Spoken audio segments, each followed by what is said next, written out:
Question है हाथ पांव फूलना मुहावरे का अर्थ, मतलब मुहावरे से आने वाला क्वेश्चन, आप रट डालो मुहावरा, ठीक ना। इसका अर्थ होगा घबरा जाना, ठीक ना। अगला क्वेश्चन देखते हैं। क्वेश्चन नंबर सेकंड, निम्नलिखित में भिन्न संज्ञा, देखो उस वाले भी पहले लेक्चर में भी संज्ञा आई थी, ठीक ना। उसमें पूछा था शीतलता का भाव की शीतल शीतल की भाववाचक संज्ञा क्या होगी, शीतल का भाववाचक संज्ञा क्या होगा, तो शीतलता था। और यहाँ पे भी पूछा गया इनमें से भिन्न संज्ञा कौन सी है, तो इसका हो जाएगा गोवर्धन, क्योंकि गंगा नर्मदा यमुना तीनों क्या हो गई, नदियां हैं, ठीक है ना। तो ये सेम हो गई संज्ञाएं, और गोवर्धन क्या हो गया, पर्वत पहाड़ हो गया, तो ये अलग हो गई संज्ञा, ठीक ना। तो संज्ञा की प्रिपरेशन आपको करना पड़ेगा। अगला क्वेश्चन, किस रस को रसराज कहा जाता है, मतलब क्वेश्चन रस से आने वाला है, तो रस के भाव, अंग, ठीक ना, प्रकार, स्थाई भाव, ठीक ना, ये सब आपको पढ़ना पड़ेगा। तो इसको आप लिखेंगे श्रृंगार रस। बट ध्यान रखें जो भी प्रीवियस ईयर क्वेश्चन पेपर होते हैं, जो मैं मोस्ट क्वेश्चन आपको करा रहा हूँ, ये रिपीट होंगे, चाहे 20%, 30%, 40% रिपीट हो, लेकिन रिपीट होंगे, क्वेश्चन रिपीट होंगे सेम प्लस जो मैं टॉपिक बताते जाता हूँ उनको आप पढ़ते जाएंगे तो आपका सिलेक्शन हो जाएगा, ठीक है ना। तो आपको रस पढ़ना, अच्छे से रस पढ़ना है, ठीक है। जिस समास में अन्य पद की प्रधानता होती है उसमें जिस समास में अन्य पद की प्रधानता होती है उसे क्या कहते हैं, तो इसको बोलते हैं बहुब्रीहि समास, ठीक ना। ठीक है। कर्मधारय समास किसे बोलते हैं, जिसमें पहला पद विशेषण होता है, प्रथम पद क्या होता है, विशेषण।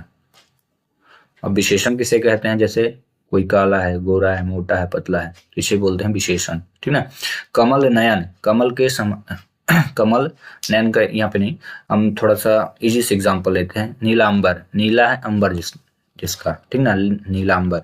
नीलांबर में क्या होगा, कर्मधारय समास, क्योंकि यहाँ नीला जो है ये क्या है, विशेषण है, कलर जो होता है विशेषण, विशेषता बताता है, ठीक है।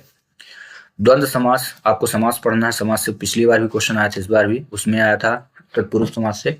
यहाँ द्वंद्व समास जैसे माता चा पिता चा, माता पिता, ठीक है, माता पिता, तो इसमें क्या होता है, योजक चिन्ह लगा रहता है, इसकी पहचान है, ठीक ना। द्विगु समास की अगर हम बात करें तो द्विगु समास का प्रथम पद जो होता है संख्यावाचक होता है, ठीक ना, संख्यावाचक, जैसे चतुर्भुज, चतुर्भुज, चतुर्भुज में क्या होगा, चार। पंचभुज, त्रिभुवन, त्रिभुवन, त्रिभुवन, इनमें सभी में शुरू में देखेंगे तो अंकार, कोई ना कोई अंकार है, इसमें त्रि आ रहा है, इसमें चार आ रहा है, चतुर्भुज, ठीक ना, तो संख्यावाचक रहना चाहिए। बट क्वेश्चन नंबर 4 का जो करेक्ट आंसर है वो क्या होगा, आपको याद रखना है, जिस समास में पद की प्रधानता उसे क्या बोलेंगे, बहुब्रीहि समास, ठीक ना। अगला क्वेश्चन, जो ईश्वर में विश्वास करता है उसे क्या कहते हैं, तो आस्तिक बोलेंगे, ठीक ना। और जो ईश्वर में विश्वास नहीं करता उसे नास्तिक कहते हैं, ठीक ना। तो इस प्रकार के सेंटेंस को एक वाक्य में जो उत्तर होते हैं उनको भी आपको पढ़ना है एक शब्द में। अगला, अधीश्वर में उपसर्ग है, पहले भी सेट में मैंने पढ़ाया था, इससे पहला जो लेक्चर हुआ था फर्स्ट लेक्चर उसमें ही मैंने पढ़ाया था, तो उसमें भी उपसर्ग आया था। उपसर्ग कहाँ होता है, शब्द के शुरू में। तो अधीश्वर का जब हम संधि विच्छेद करेंगे तो इसमें उपसर्ग आएगा अधिधन ईश्वर, ठीक ना, अधि होगा। 22 उपसर्ग होते हैं, सभी उपसर्गों को आप याद कर लिए, परा परा अप सम निस निर दुस दुर्वी आंगनी अधियपि, ठीक ना। तो इस प्रकार अगर आप याद रखेंगे तो फटाक से आप आंसर क्लिक कर लेंगे। जैसे अधियपि मेरे को याद है तो अधि होगा इसका करेक्ट आंसर, बाकी इसको जब आप विच्छेद करेंगे तब भी मिलेगा, ठीक है। आंसू का पर्यायवाची शब्द क्या होगा, ठीक ना। तो यहाँ पे रजनीचर मतलब होता है राक्षस, रात, निशा, ठीक ना। लोचन आंख को कहते हैं, यहाँ आंसू आया है तो ये दोनों गलत हो गए, ये आंख का पर्यायवाची। पिंगल कोई ना कोई भाषा या कलर होता है, ये भी गलत, तो ये नयनांग होगा, ठीक ना, आंसू का। नयनांग मतलब नयन में अश्रु, तो आंसू हो जाता है आंखों में। तो ये क्वेश्चन क्या क्या आया था, पर्यायवाची, तो आपको पर्यायवाची पढ़ना है, उपसर्ग पढ़ना है, ठीक ना। तो उपसर्ग के साथ साथ आप प्रत्यय भी पढ़ें। पीपर, पास, सरिस्मन, डोला काव्य में अलंकार है, तो ये हो जाएगा उपमा। उपमा, रूपक, ये सबसे ज्यादा एग्जाम में पूछे जाते हैं, तो आपको इन अलंकारों में ज्यादा फोकस करना है, ठीक ना। अनुप्रास में एक ही वर्ण की बार बार आवृत्ति आए उसे अनुप्रास अलंकार कहते हैं। जैसे चारु चंद्र की चंचल किरणें, चारु फिर चंद्र फिर चंचल किरणें खेल रही थी जल थल में, तो बार बार छा की आवृत्ति आई है, तो ये अनुप्रास अलंकार, मतलब एक ही वर्ण की बार बार आवृत्ति आती है तो उसे अनुप्रास अलंकार कहते हैं। बट इस क्वेश्चन का जो करेक्ट आंसर वो उपमा होगा, ठीक ना। पीपर, पास, सरिस्मन, डोला में कौन सा अलंकार है, उपमा। और अलंकार से टॉपिक से क्वेश्चन आ रहे हैं तो आपको अलंकार पढ़ना पड़ेगा। सभी अलंकार जो एक बार जो एग्जाम में आ जाए उनको जरूर रट। जैसे ऑप्शन में दिया यमक दिया, उपमा दिया, रूपक दिया, तो इनको आप रट लें। उपमा पूछा था, हो सकता है अगली बार इनमें से कोई आए। क्वेश्चन नंबर 9, इनमें से किसमें समानार्थी शब्द युग्म है, मतलब समान अर्थ आता है। आना जाना ये विपरीत हुआ, आना है चले जाना है। काम काज ये सेम है, दोनों का मतलब कार्य ही होता है। सुख दुख विपरीत है। पानी वानी ये भी विपरीत है ना। चलिए, तो इसका करेक्ट आंसर हो जाएगा बी। क्वेश्चन नंबर 10, प्राचीन काल से संबंधित के लिए उपयुक्त शब्द एक शब्द क्या है, तो इसका अर्थ होगा ऐतिहासिक, ठीक ना। पुरातात्विक, पौराणिक, संस्कृति ये कभी कोई भी नहीं होंगे। करेक्ट आंसर आपको क्या हो जाएगा, ऐतिहासिक। क्वेश्चन नंबर 11 देखें, सूरदास की कृष्ण भक्ति, मतलब कवि परिचय, लेखक परिचय आपको पढ़ना, डिटेल में पढ़ना है, ठीक ना। उनके बारे में पढ़ना, भगवान के प्रति उनका क्या योगदान था, भगवान को किस रूप में वो ग्रहण करते थे। बट यहाँ इसका जो करेक्ट आंसर है ये हो जाएगा सखा भाव, ठीक है। अगला, अब दास भाव दाम्पत्य भाव किनका होता है, आप सर्च करके मेरे कमेंट्स करें तो हम जानेंगे कि आपने हिंदी की पढ़ाई अच्छे से की। चलिए अगला क्वेश्चन देखते हैं।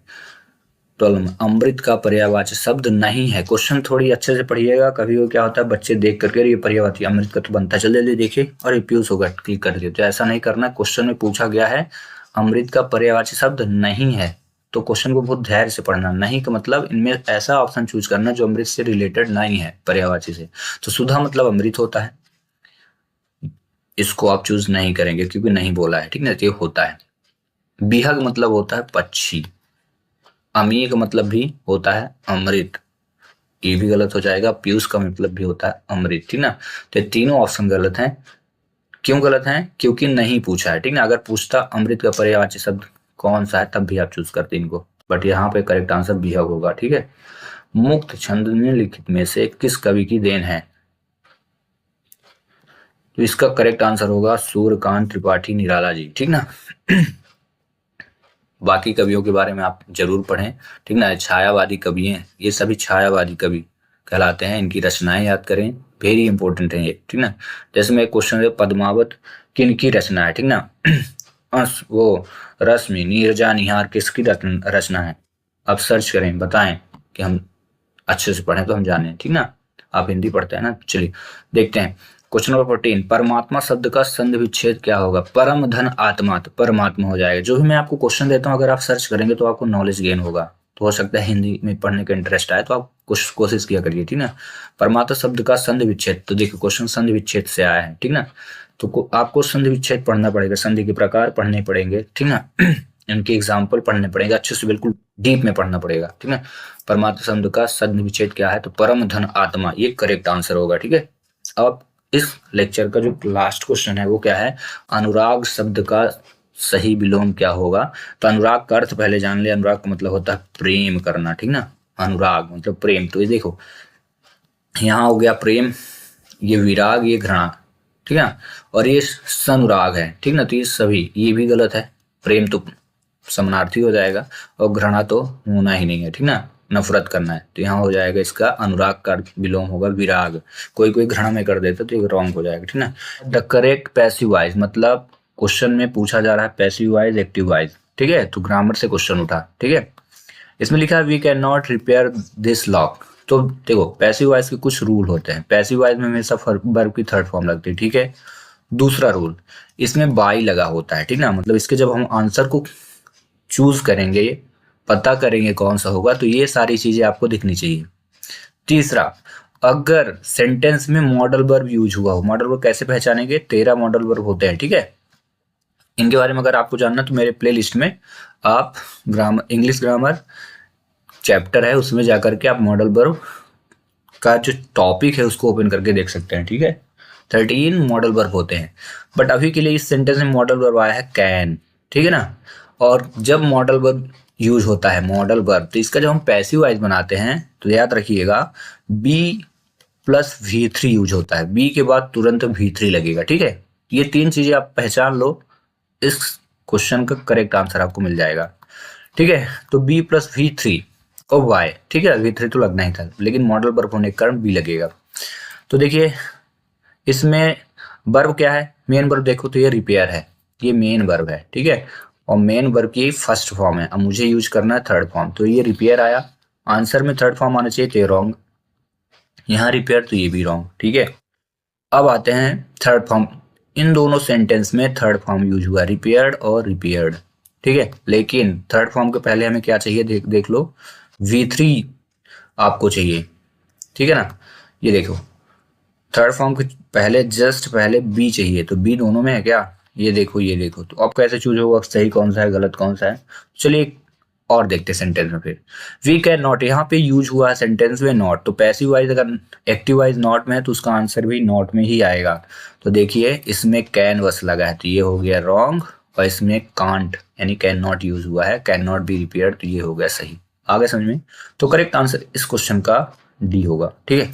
चलिए अगला क्वेश्चन देखते हैं, question number second, the एंटोनियम्स of despair, despair का विपरीत क्या होगा, डिस्पेयर का मतलब होता है निराशा, ठीक है। तो इसका जो उल्टा होगा उसे क्या बोलेंगे, होप, मतलब एक क्वेश्चन आया एंटोनियम से, तो हो सकता है सिनोनिम से आए, समानार्थी और विपरीतार्थक जो शब्द होते हैं उनसे आता है क्वेश्चन, ठीक है। अगला अगला है the meaning of phrase, phrase मतलब होता है मुहावरे, लोकोक्तियां। टेक फ्रेंच लीव, इसका मीन्स क्या होगा, मतलब आपको फ्रेजेस वगैरह पढ़ना पड़ेगा, तो इसका अर्थ होता है लीव विदाउट परमिशन, बिना किसी की अनुमति के किसी स्थान को छोड़ देना, वहां से चले जाना कहलाता है क्या, टेक फ्रेंच लीव, ठीक है। अगला क्वेश्चन देखते हैं, question number 4, the sound bed by lion, यानी शेर के द्वारा, शेर के द्वारा जो आवाज की जाती है उसको इंग्लिश में क्या बोलते हैं, मतलब आपको जानवरों की आवाज को भी नोट आउट करना पड़ेगा, इनकी आवाज को आपको सर्च करके या किसी बुक से पढ़ के इनको याद करना पड़ेगा, तो इसको बोलते हैं रॉरिंग यानी दहाड़ना, गर्जना, ठीक है। बाकी ये जो दिए गए हैं ये भी किसी न किसी जानवर के आवाज हैं, इनको आप सर्च करें और इनका मीन्स आप मुझे कमेंट्स करें, मैं आपको बताऊंगा आपने सही सर्च किया है कि गलत, ठीक है। चलिए इससे आपको तीन जानवरों की आवाजों के बारे में आपको जानकारी मिल जाएगी, ठीक है। चलिए अगला क्वेश्चन करते हैं, ये देखिए पहले लेक्चर में जो मैंने आपको बताया था वही क्वेश्चन फिर से रिपीट हो गया, पहले लेक्चर में भी आया था क्वेश्चन, तो उसमें सीनियर था, ठीक ना। इस बार क्या है देखिए, आई प्रेफर, इसके साथ हमेशा एडजेक्टिव टू का यूज होता है, ठीक ना, ये एडजेक्टिव आया, ये ग्रामर से आ गया, ठीक है।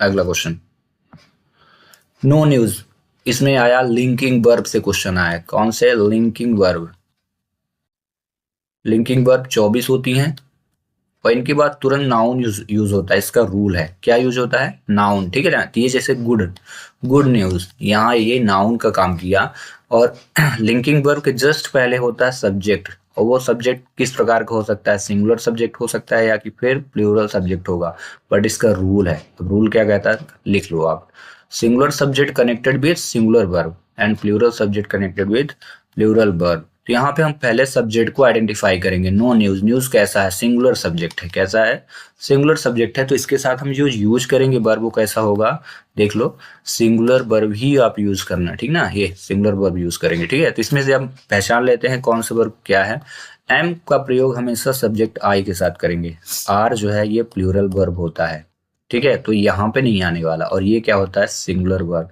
तो ये श्योर हो चुका है कि इसका जो करेक्ट आंसर है वो क्या होगा, इस, ठीक है, no news is good news, ठीक है।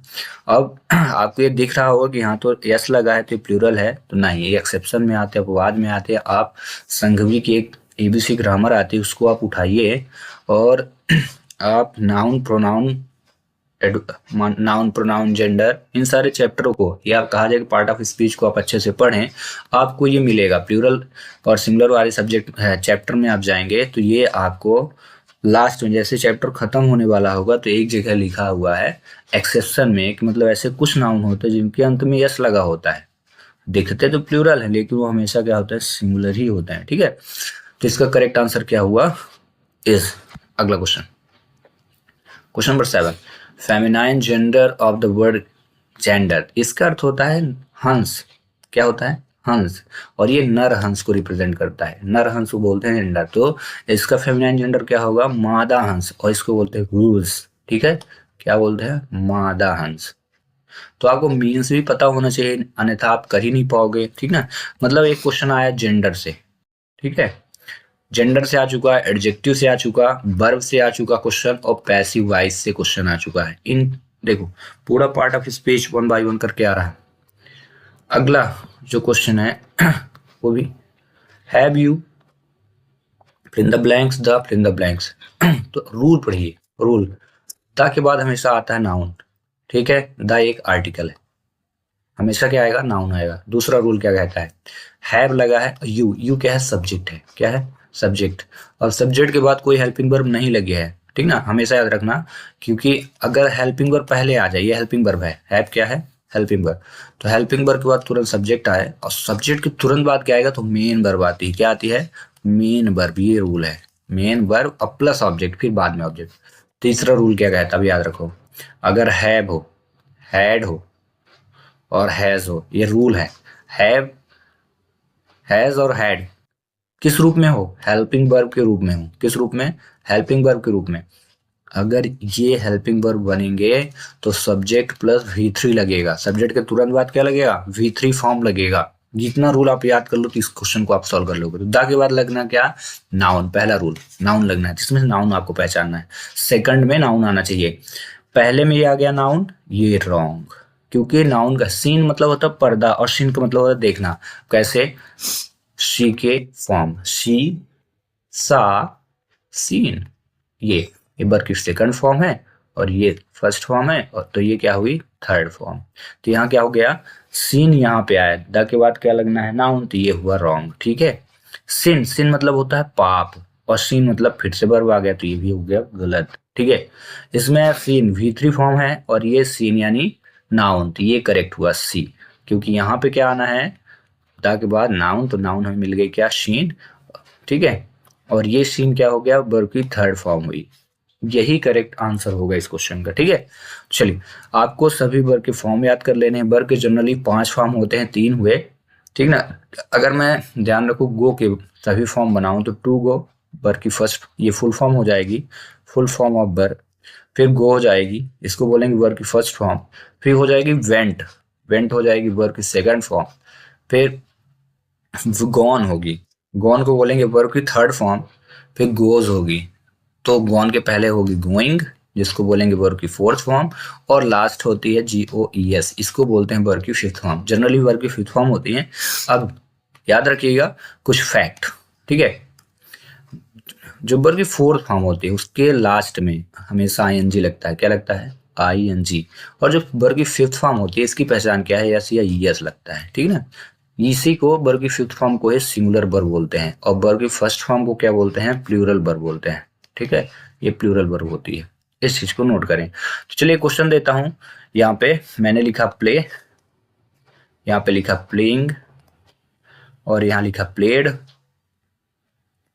और यहाँ पे लिख दिया प्लेस, ठीक है। आपको इनमें से पहचानना है वर्ब की फोर्थ फॉर्म कौन सी है। चलिए तब तक आप इसको पहचाना, कमेंट्स करें। हम क्वेश्चन नंबर कर लेते हैं 9। The plural of the word formula, इसका प्लूरल क्या आएगा, फिर से आया आपके प्लूरल से ही एक क्वेश्चन फिर से, तो इसका होता है फार्मूले, ठीक ना, वेरी इंपॉर्टेंट क्वेश्चन, ठीक है। अगला question, similar meaning of the word preserve, preserve को क्या हो जाएगा, कंजर्व भी होता है, प्रोटेक्ट भी होता है, बट इससे इसके सेम टू सेम वर्ड मिल रहा है इसमें कंजर्व में, इसलिए इसको हम चूज करेंगे, ठीक है। मतलब सिमिलैरिटी बोला था ना, एंटोनियम सिनोनिम दोनों क्वेश्चन दे दिया इसमें।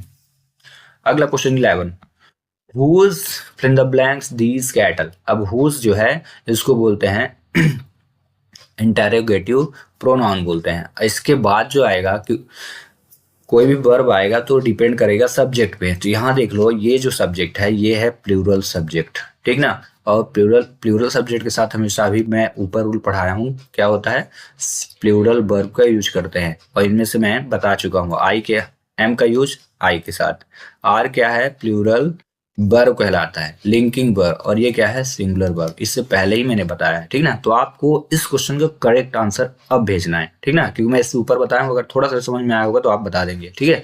चलिए, अगर नहीं बनेगा तो मैं बता दूंगा फिर। क्वेश्चन नंबर 11 हुआ कंप्लीट। क्वेश्चन नंबर 12, गिवमेंट मीन्स क्या होता है, ठीक ना, तो इसका मतलब होता है एक्सप्रेस करने, यानी व्यक्त करने को कहते हैं गिवमेंट। ये भी फ्रेजेस आया, मुहावरा आया था। Question number 13 the river flows, नदी बह रही थी, क्या होगा, under the bridge, under the bridge, bridge के निचले हिस्से मतलब थोड़ा सा नीचे से क्या हो रही थी, नदी बह रही थी। अब ये क्वेश्चन कहाँ से आया, प्रीपोजिशन, ठीक है, ये चैप्टर प्रीपोजिशन से आ गया, पार्ट ऑफ स्पीच से ही क्वेश्चन पूछे जा रहे हैं, ठीक ना। तो आपको सबको जानना है ऑन का प्रयोग कब करेंगे, जब एक वस्तु दूसरे वस्तु को टच करती हुई हो, ठीक ना, ठीक है। ये पोजीशन व्यक्त करने के लिए होता है, ये भी पोजीशन व्यक्त करने के लिए, लेकिन जस्ट ऊपर अगर व्यक्ति कोई हो तब, और फैली हुई हो तब के लिए, ठीक ना। तो प्रीपोजिशन के बारे में भी आपको अगर ज्यादा ज्यादा इन प्रीपोजिशन की जानना है, के बारे में जानना है, तो आपको मेरे यूट्यूब के आपको प्लेलिस्ट में जाना है, उसमें आपको इंग्लिश ग्रामर चैप्टर ओपन करना है, उसमें 200 150 200 वीडियो बनी हुई हैं, उनमें से आपको प्रीपोजिशन वाला जो टॉपिक होगा उसको आपको पढ़ लेना है। अगर नहीं मिलता तो आप कमेंट्स करें, हम दोबारा आपको पढ़ाएंगे। Question number 14, is the silent letter is honest, इसको पढ़ते हैं ऑनेस्ट, कुछ बच्चे इसको पढ़ते हैं हॉनेस्ट, ठीक ना। ऑनेस्ट होने के कारण यहाँ जो प्रोनाउंसिएशन शुरू हुआ, यहाँ से शुरू हुआ ओ से, तो यश हो गया बाहर। तो ये बोला साइलेंट लेटर, इससे पहले भी लेक्चर में मैंने पढ़ाया था, उसमें भी आते, एक क्वेश्चन आ रहा साइलेंट लेटर से, ठीक ना, इसमें भी आ गया। तो यहाँ करेक्ट आंसर क्या हो जाएगा, एच, ठीक है। मैंने उस लेक्चर में आपको बोला भी था कि जो भी करेक्ट आंसर होगा तो उसको आप भेजिएगा। शायद किसी बच्चे से नहीं बना, देखे तो सभी ने हैं, लेकिन बना किसी से नहीं, इसलिए उसका करेक्ट आंसर कोई नहीं बता पाया, ठीक ना। इसी प्रकार एक क्वेश्चन मैं देता हूँ HOUR, ठीक ना, इसका करेक्ट आंसर क्या होगा, आप कमेंट्स करें, देखते हैं कौन इंटेलिजेंट है, फर्स्ट इंटेलिजेंट, उसको हम पिन लिंक करेंगे, सबसे ऊपर उसके कमेंट्स में रहेगा। Last question of this lecture, the opposite gender of fox, दो, इस बार जेंडर से 2 क्वेश्चन आए थे, ठीक ना, अपोजिट, तो इसमें बोला गया है अपोजिट बताना है, अपोजिट जेंडर ऑफ फॉक्स, तो इसका होता है विक्सेन, क्या होता है, विक्सेन। फॉक्स का जेंडर आप याद रखना, विक्सेन। ये अपवाद हैं जो जैसे फादर हो गया, सिस्टर हो गया, ब्रदर हो गया, ऐसे सिस्टर का ब्रदर हो गया, बॉय का गर्ल हो गया, तो ये बिल्कुल कॉमन होते हैं जिससे याद हो जाते हैं। लेकिन ये फॉक्स, विक्सेन, ये हालांकि अलग है थोड़ा, इनको याद करना इतना आसान नहीं है। मेयर जो है ना, ये हॉर्स का होता है, ठीक ना। क्वेश्चन नंबर 31 देखें। अब यहाँ से आपके जीके जीएस के क्वेश्चन शुरू होंगे। पहला, plant are the main air purifier because they show, तो इसका आंसर हो जाएगा फोटोसिंथेसिस। पौधे प्रमुख वायु शोधक होते हैं क्योंकि उनमें होता है क्या, प्रकाश संश्लेषण। वेरी इंपॉर्टेंट क्वेश्चन है। इन टॉपिक से मतलब प्रकाश संश्लेषण या फोटोसिंथेसिस के जो टॉपिक होंगे आपके साइंस में, उनको पढ़ लेना आपको, है ना, क्योंकि वहां से क्वेश्चन आ रहा है। Normally rain water is silently, सामान्य वर्षा का जल थोड़ा क्या होता है, तो इसको याद रखना, अम्लीय होता है, ठीक ना। 5.6 समथिंग लगता है, 6.5 5.6, इनका पीएच वैल्यू जो होती है, इसलिए। अगला, Bhopal gas occurred due to which chemical, तो MIC। भोपाल गैस दुर्घटना किस रसायन के कारण हुई थी, तो इसको याद रखना, MIC। इसका फुल फॉर्म भी पूछा जा सकता है, इसका फुल फॉर्म होता है मिथाइल आइसोसाइनाइड, ठीक ना। तो इसके कारण भोपाल गैस जो दुर्घटना हुई थी, तो MIC के कारण, तो इसका फुल फॉर्म आप जरूर याद कर लें। अगला क्वेश्चन देखें, question number 34, the layer of earth on which lived is called. इस टॉपिक से क्वेश्चन जरूर आता है, पिछले लेक्चर में भी आप अगर देखे हो तो याद होगा कि इसमें से पूछा गया था क्वेश्चन, इससे फिर से लेयर से पूछा है, तो इसका हो जाएगा लेथोस्फेयर, मतलब स्थल मंडल, यानी पृथ्वी की वह परत जिस पर जीव रहते हैं, मतलब आप हम जहाँ रहते हैं, तो इसे क्या बोलते हैं, लेथोस्फेयर, स्थल मंडल, ठीक ना। अगला क्वेश्चन देखें, question number 35, from which of the following do we get information regarding the population of our country, इन्हें निम्न में से किसमें अपने देश की जनसंख्या से संबंधित जानकारी प्राप्त होती है, जिसको याद रखना, जनगणना, सेंसस, ठीक ना, वेरी इंपॉर्टेंट है। अगला question 36, the gas which is responsible for depletion of ozone layer in the upper atmosphere. ये टॉपिक तो बेस्ट ही होता है एग्जाम में, इन टॉपिकों से क्वेश्चन जरूर हर बार आता है, तो इनको आप याद करके जाएं। वायुमंडल की ऊपरी परत में स्थित ओजोन परत का जो क्षरण करने वाली गैस है, तो इसको याद रखना CFC बोलते हैं इसको, क्लोरोफ्लोरोकार्बन, ठीक ना। CF और C कहीं कहीं फुल फॉर्म दिया है, कहीं कहीं डायरेक्ट ऐसे बोलेगा CFC, तो इसको याद रखना। क्लोरोफ्लोरोकार्बन के कारण क्या है, ओजोन परत का क्षरण हो रहा है। And question number 37, the percentage of nitrogen in the atmosphere 78% है। मतलब पूछा जा रहा है कि वायुमंडल नाइट्रोजन का जो प्रतिशत है वो कितने परसेंट होता है, 17%, 78%। ऐसे ओजोन का याद रखें, कार्बन का याद रखें, ठीक है। तो इनके परसेंटेज आप याद करके रख लो, क्योंकि अब जो गैसें हैं उनसे भी क्वेश्चन पूछा जाता है, ठीक है। अगला question 38, blue revolution is related with, यानी जो नीली क्रांति का संबंध है किससे है, तो इसको याद रखना मछली उत्पादन से होता है। फलों के लिए होता है गोल्ड रेवोल्यूशन, ठीक ना। और सरसों उत्पादन के लिए मस्टर्ड, सरसों उत्पादन जो होता है ना इसको बोलते हैं ब्लू रेवोल्यूशन, ठीक ना। और दुग्ध उत्पादन के लिए होता है व्हाइट रेवोल्यूशन, ठीक है। ऐसे याद कर लेना, व्हाइट के लिए दूध सफेद होता है तो व्हाइट हो गया, सरसों पीला होता है तो ब्लू हो गया, नहीं येलो होगा, ठीक ना, ठीक है, यहाँ येलो। और इसके लिए फ्रूट के लिए गोल्ड, ठीक है। इस प्रकार याद रखें। अगला, biggest national park of India, ये पिछले वाले क्वेश्चन लेक्चर में भी पूछा गया था, मैंने देखा था पिछले जो सेट था उसमें भी, मतलब हर सेट में जो ये जो क्वेश्चन है ना इंपॉर्टेंट क्वेश्चन है, जो आ चुके उनकी रिवीजन आप करते जाओ, जिससे आप मान लीजिए अगर क्वेश्चन ये रिपीट हुए तो आपसे बन जाना चाहिए। भारत का सबसे बड़ा राष्ट्रीय उद्यान, तो ये याद रखना कान्हा-किसली नेशनल पार्क जो है सबसे बड़ा है, ठीक है। अगला, बायोडाइवर्सिटी हॉटस्पॉट इज, जैव विविधता हॉटस्पॉट कहाँ मतलब है तो क्या है, तो सबसे ज्यादा जहाँ प्रजातियां पाई जाती है वहाँ जैव विविधता का हॉटस्पॉट देखा गया है, ठीक ना। तो इसको याद रखना जंगल यानी फॉरेस्ट, ठीक ना, विभिन्न प्रकार की प्रजातियां पाई जाती हैं। अगला, all food chain start with and and with है, सभी खाद्य श्रृंखला से आरंभ होकर विघटित होती हैं, तो याद रखना प्रकाश संश्लेषण, फोटोसिंथेसिस, ये रहेगा इसका करेक्ट आंसर, ठीक है। वहीं world environment protection day is celebrated, पिछले वाले भी लेक्चर में पूछा गया था कि विश्व पर्यावरण संरक्षण दिवस कब मनाया जाता है, तो इसके आप याद रखना 5 जून को, ठीक है। अगला क्वेश्चन देखते हैं, When was tiger project launched in India, तो 1973, याद रखना भारत में टाइगर प्रोजेक्ट की शुरुआत कब हुई थी, तो 1973, ठीक है।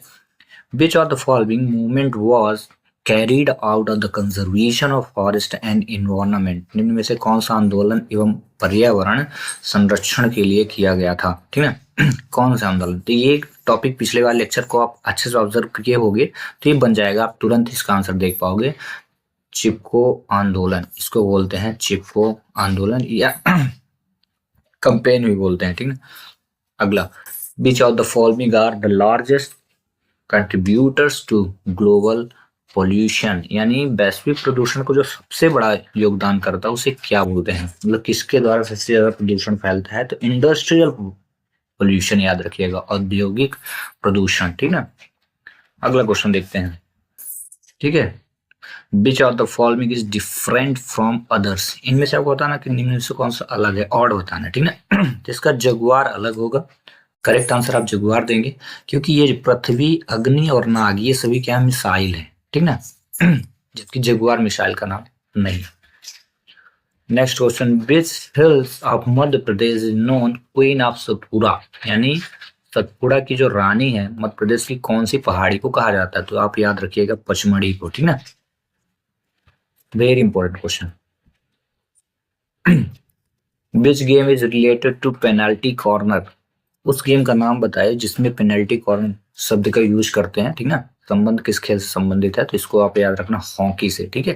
हॉकी शब्द, हॉकी खेल में पेनल्टी कॉर्नर का प्रयोग करते हैं। पिछले वाले में भी पूछा गया था तो उसमें उसमें एक क्वेश्चन आया था तो क्रिकेट से संबंधित था। अब पिछले लेक्चर को आप गौर से देखिएगा, आपको समझ में आ जाएगा, मतलब गेम से रिलेटेड भी शब्द आपको पढ़ने पड़ेंगे। तो नॉर्मल हॉकी, फुटबॉल, क्रिकेट, इन तीन, और बैडमिंटन, कैरम, इनके बारे में आप ज्यादा क्वेश्चन पूछते हैं, उनके बारे में थोड़ा सा स्टडी कर लें। हु रोट गोदान, यानी गोदान की रचना किसने की, तो आप अगर आप हिंदी पढ़ रहे हैं, अच्छे से पढ़ रहे हैं तो आप ये जान जाएंगे, तो इसको याद रखें प्रेमचंद ने की थी, ठीक है। कैप्टन रूप सिंह स्टेडियम, देखो एक क्वेश्चन स्टेडियम से भी पूछा गया था, तो कैप्टन रूप सिंह स्टेडियम कहाँ पे स्थित है, तो याद रखिएगा ग्वालियर में। ठीक है। अगला, अब ये देखिए हमारे मध्य प्रदेश से भी क्वेश्चन पूछा गया है कि how many Rajya Sabha seat are there in MP. Madhya Pradesh में कितनी सीटें मध्य प्रदेश में हैं, राज्यसभा में कितनी सीटें हैं। तो इसका करेक्ट आंसर हो जाएगा 11। ठीक ना, ये राज्यसभा सीटें हैं और इसको बोलेंगे लोकसभा सीटें। मध्य प्रदेश में लोकसभा सीटें कितनी हैं, 29 सीटें हैं। ठीक ना। ये विधानसभा सीटें हैं, याद रखिएगा ना। मध्य प्रदेश की विधानसभा सीट 230, लोकसभा की सीट 29 और राज्यसभा की सीट कितनी है, 11। ठीक है। देखिए, which countries also known as land of midnight sun. ठीक है, मिडनाइट सन मतलब मध्यरात्रि के सूर्य की भूमि के नाम से किस देश को जाना जाता है। तो आप ल्यूसेंट एक बुक आती है, उसको खरीदें, उसमें इस प्रकार के जितने भी क्वेश्चन है ना आपको मिल जाएंगे। इसको आप लिखेंगे नॉर्वे। ठीक है, करेक्ट आंसर इसका नॉर्वे होगा। दूसरा, इंडिया हैज, भारत में है, तो ये वेरी इंपॉर्टेंट क्वेश्चन है। मिश्रित अर्थव्यवस्था यहाँ ठीक ना, इसको आप याद कर लें, मिक्स्ड इकोनॉमी होती है। ठीक है। अगला, who was selected for Dada Saheb Phalke award 2019 यानी 2019 के लिए किसे चुना गया था दादा साहब फाल्के पुरस्कार में। ये फिल्म के क्षेत्र में दिया जाता है। ठीक ना, तो इससे अमिताभ बच्चन को दिया गया था। वही क्वेश्चन नंबर 55 देखें, Jungle Satyagraha was carried out under of the leadership, किसके नेतृत्व में हुआ था, तो दुर्गा शंकर मेहता इसका करेक्ट आंसर होगा। वहीं what is the name of state animal of Madhya Pradesh, मतलब मध्य प्रदेश के राज्य पशु का नाम क्या है, तो इसे आप याद रखें, बारहसिंगा होता है। ठीक ना, इसे इंग्लिश में स्वैप डियर बोलते हैं। ठीक ना। अगला, which is the state tree of MP, Madhya Pradesh का राजकीय वृक्ष कौन सा है। तो आपको थोड़ी मध्य प्रदेश की डिटेल थोड़ी सी पढ़ लेना है। तो इसके लिए मैं क्या करूंगा, एग्जाम के एक दिन पहले एक लेक्चर अपलोड कर दूंगा, उसको आप वहां से देख लेना है ना। तो इसका करेक्ट आंसर होगा बनियन, यानी उसको बरगद बोलते हैं। ठीक ना। अगला, the first newspaper printing mill of India is, तो इसको आप याद रखना, नेपानगर में भारत की प्रथम न्यूज पेपर की मिल थी। वहीं 59 नंबर देखते हैं, which of the following tribes is associated with Lahangi dance. ठीक ना, तो इसका करेक्ट आंसर होगा सहरिया। लहंगी नृत्य कौन सी आदिवासी जाति का नृत्य है। ठीक है। वहीं क्वेश्चन नंबर 60 देखेंगे, diamond mines are found in district of, यानी हीरे की खदान किस जिले में पाए जाते हैं, तो इसको आप याद रखें, पन्ना जिले में। ठीक है। अब क्वेश्चन नंबर 61 देखते हैं, ब्लैक गोल्ड इज एक्चुअली, यानी काला सोना वास्तव में क्या है, जिसे याद रखना, पेट्रोलियम को कहते हैं काला सोना। ठीक है। वहीं 62 नंबर क्वेश्चन को देखें, प्रकाश पर संबंधित है, किससे संबंधित है, तो ये दूरी से होता है। ठीक है, डिस्टेंस। ये क्वेश्चन पिछले लेक्चर में मैंने एक्सप्लेन किया था। 63, reduction by binary fission takes place in, द्विखंडन के द्वारा जनन होता है, तो ये याद रखना, अमीबा में पाया जाता है। And question number 64, which of the following is not the isotope of hydrogen. इससे पहले वाला जो लेक्चर था 58 मिनट का, समथिंग 1 घंटे का, तो उसमें ये पूछा गया था कि हाइड्रोजन के समस्थानिक कितने होते हैं, जबकि यहाँ जस्ट अपोजिट पूछा गया। यहाँ पे हाइड्रोजन के समस्थानिक दिए गए हैं, या आइसोटोप्स दिए गए, पूछा गया आपको आइडेंटिफाई करना है कि कौन सा नहीं है। तो देखिए, प्रोटियम, ड्यूटीरियम, ट्रिटियम मैंने पढ़ाया था, और ये देखो ये रॉन्ग है, ये नहीं होगा, इटेरियम नहीं होता। ठीक है। वहीं question number 65 very important question, chemistry से आया है, हीलियम, नियॉन तथा आर्गन है, यानी हीलियम, नियॉन और आर्गन क्या है बताएं।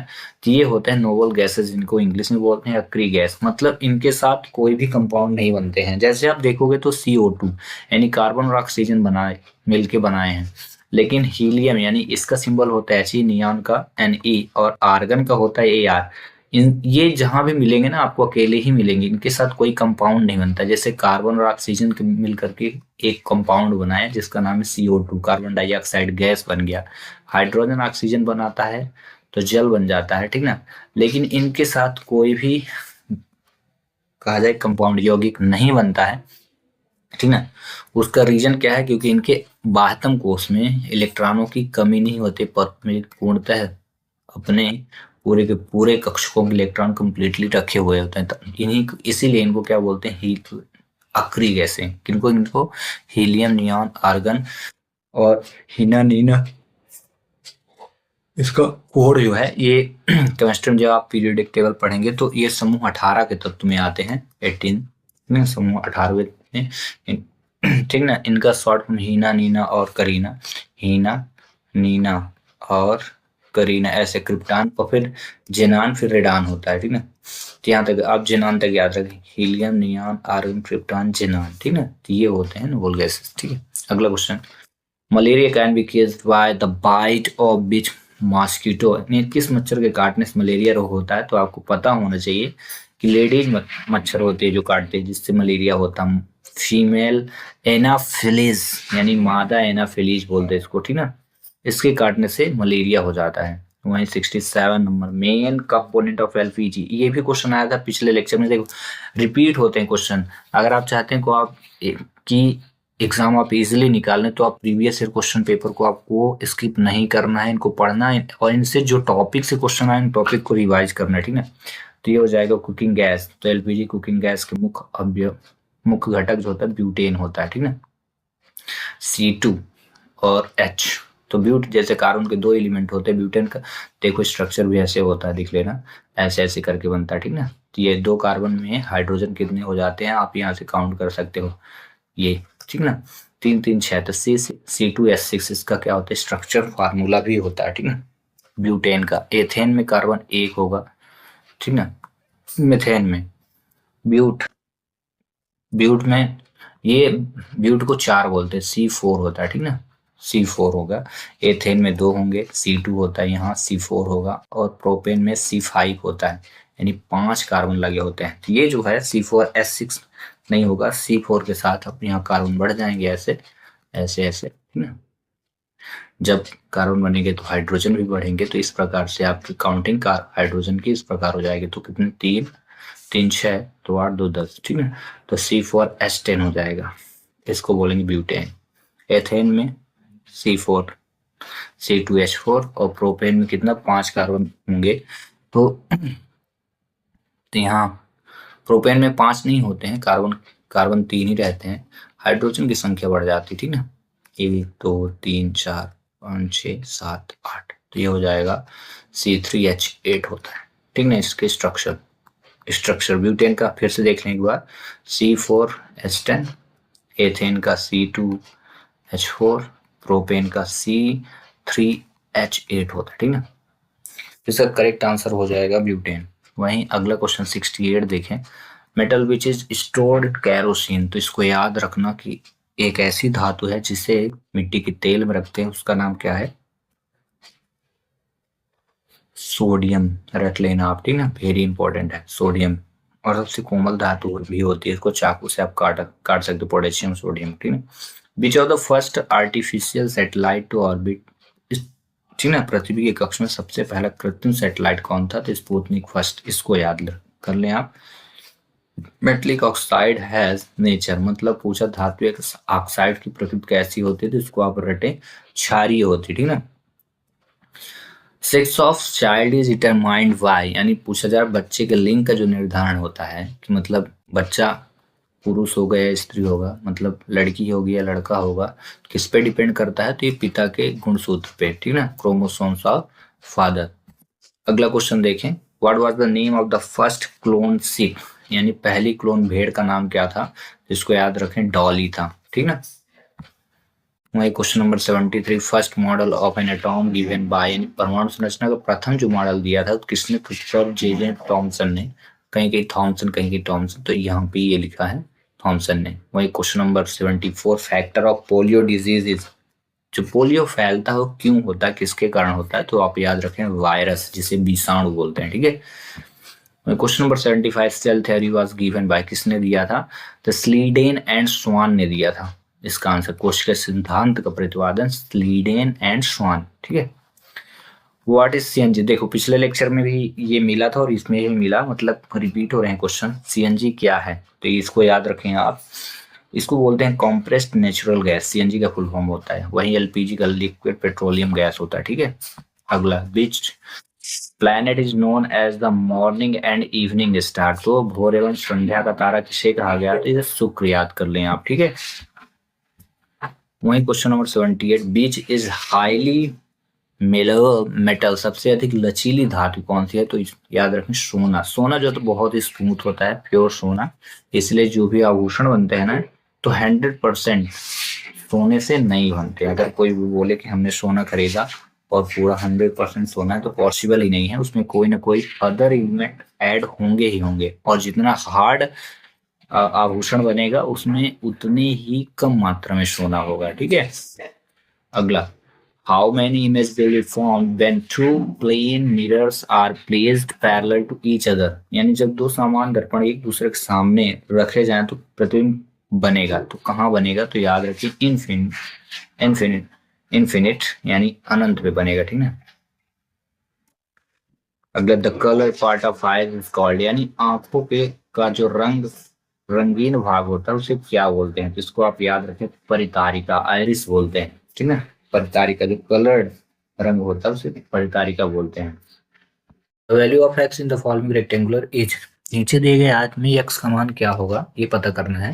तो देखिए यहाँ पे 4x और 40 दिया है, और ये जो साइड है ना, ये कहलाती है डायगोनल, यानी जिसको बोलते हैं विकर्ण, और आयत का विकर्ण हमेशा क्या होता है, बराबर। तो 4x इज इक्वल क्या हो जाएगा, 40, देन x इज इक्वल क्या हो जाएगा, 40/4, और आप प्यार से इसको डिवाइड करें तो आंसर क्या आएगा, 10, ठीक है। तो इसका करेक्ट आंसर हो जाएगा 10। इसी से मिलता जुलता मैं एक क्वेश्चन यहाँ पे दे देता हूँ, ठीक है। 3x इज इक्वल 3.5, तो आपको पता करना है कि x का मान क्या होगा। अगर आपसे थोड़ा सा भी छोटा मोटा कैलकुलेशन बनता है तो आप इसका आंसर जरूर कर लेंगे, तो इसके आंसर को आप कमेंट्स करें। तब तक हम क्वेश्चन नंबर सेकंड पे देखते हैं क्या आया है। ये क्वेश्चन नंबर सेकंड, इसको प्रसार करना है, ठीक है। a³ + b³, तो ये फार्मूला दिया है, ठीक है। अगर हम 9th NCERT की बात करें तो चैप्टर 2 में 8 आइडेंटिटी यानी 8 सर्व समीकरण दी हैं, और ये जो है ना, ये फार्मूला क्वेश्चन नंबर 9 में दिया है, तो क्वेश्चन सॉल्व करने के लिए दे दिया है। वहीं आप 8th क्लास में हैं तो आप इस फार्मूले को और प्लस 8 जो सर्व समीकरण है 9th NCERT चैप्टर 2 से आप लिख लें, क्योंकि ये जो NCERT फार्मूले होते हैं वो जरूर आते हैं। जैसे अब देख लो, यही क्वेश्चन आ गया है, ठीक है। तो इसका फार्मूला आप कैसे जानोगे कि सही कौन सा होगा, तो इसका एक ट्रिक है, ध्यान रखना, क्यूब होना चाहिए पावर में। जैसे यहाँ क्यूब है ना, ट्रिक पे ध्यान देना, क्यूब जरूर होना चाहिए। अगर क्यूब है a³ + b³, तो इसका ट्रिक ध्यान देना क्या होगा, प्यार से देखो। सबसे सरल ट्रिक, यहाँ पे अगर प्लस है, समझना, अगर प्लस है तो पहले जो ऑप्शन होगा वो प्लस वाला होगा। तो जैसे यहाँ माइनस है तो रॉन्ग, यहाँ माइनस है तो रॉन्ग, ठीक है। पहला ट्रिक हुआ कि अगर प्लस दिया है तो क्या होगा, प्लस वाला होगा। तो जैसे दोनों में प्लस है अब, ठीक है। फिर जब अगला ब्रैकेट शुरू होगा तो उसमें माइनस होगा, ठीक है। अगर पहले क्वेश्चन में प्लस है तो शुरू में प्लस होगा, देन उसके बाद क्या होना चाहिए, माइनस होना चाहिए। तो देखिए इसमें प्लस है और ये माइनस, तो करेक्ट आंसर क्या हो जाएगा, ऑप्शन नंबर ए। लेकिन वहीं बी पे ध्यान दें तो दोनों में प्लस हो गया, इसलिए रॉन्ग। वहीं अगर ध्यान दें, क्वेश्चन अगली बार ये पूछा जा सकता है कि a³ - b³ का फार्मूला क्या होगा, तो थोड़ा सा कॉमन चेंज होगा इसमें, क्योंकि शुरू में माइनस मांगा है, तो जिसमें माइनस होगा, जैसे ये सी ऑप्शन देख रहे हो ना आप, तो ऑप्शन नंबर सी जो है इसका करेक्ट आंसर कहलाएगा, a - b और a² + ab + b², ठीक है। तो इस क्वेश्चन का जो करेक्ट आंसर होगा ये, और इस फार्मूले को आप याद कर लें, इसका क्या होगा करेक्ट आंसर, ठीक है। क्यूब रूट फाइंड करना है 1331 का, तो इसका करेक्ट आंसर 11 होगा। आप क्या करिए, क्यूब याद कर लें, जैसे 1 का क्यूब 1 होता है, 2 का क्यूब 8 होता है। ये क्यों होता है तो इसको ध्यान से देखें। 1 का क्यूब 1 होने का रीजन क्या है कि 1 को 3 टाइम मल्टीप्लाई करना है, ठीक है। 3 टाइम मल्टीप्लाई क्यों करेंगे, क्योंकि पावर क्या दी हुई है, यहाँ आप देखें 3 दी है। ऐसे 2 का क्यूब 8 क्यों होता है, क्योंकि 2 × 2 × 2 होता है, 2 × 2 = 4 और 2 × 8 होता है, ठीक है। इसी प्रकार से आप कम से कम 20 तक का क्यूब याद कर लें, तो आपको जल्दी पता चल जाएगा कि जो भी नंबर दिए हैं तो इनका क्यूब रूट क्या होगा। तो ये आया कैसे, देखो ऐसे क्वेश्चन वैसे इस प्रकार से है ये, तो इसको लिखा वर्डिंग में गया है, बाकी इस प्रकार से फाइंड करना था। तो हम इसका अगर एलसीएम लेते 1331 का, तो देखिए इसको निकालने की जो मेथड है वो डिवीजन मेथड से है और फैक्टर मेथड से, तो मैं फैक्टर से कर रहा हूँ एलसीएम से। तो इसको 11 से डिवाइड किया तो 1 2 1 आया, फिर 11 से डिवाइड किया तो 1 1 आया, और 11 से डिवाइड किया तो 1 आया। देन यहाँ पे हमने 3 टाइम 11 इंटू 11 इंटू 11 रखा, और यहाँ पे पेयर 3 का बनेगा क्योंकि क्या है, पावर 3 है, इसलिए इसका करेक्ट आंसर क्या आ गया, 11। ये तो मेथड थी निकालने की, बट अगर आपको क्यूब याद है तो आप तुरंत ही आप जान जाएंगे कि किस नंबर का क्यूब है। तो जैसे मुझे क्यूब याद था कि 11 का जो क्यूब होता है 1331 होता है, इसलिए इसका क्यूब रूट भी क्या होगा, 11 का क्यूब होता है 1331, तो 1331 का क्यूब क्या होगा, 11 होगा, जस्ट अपोजिट होता है, ठीक है।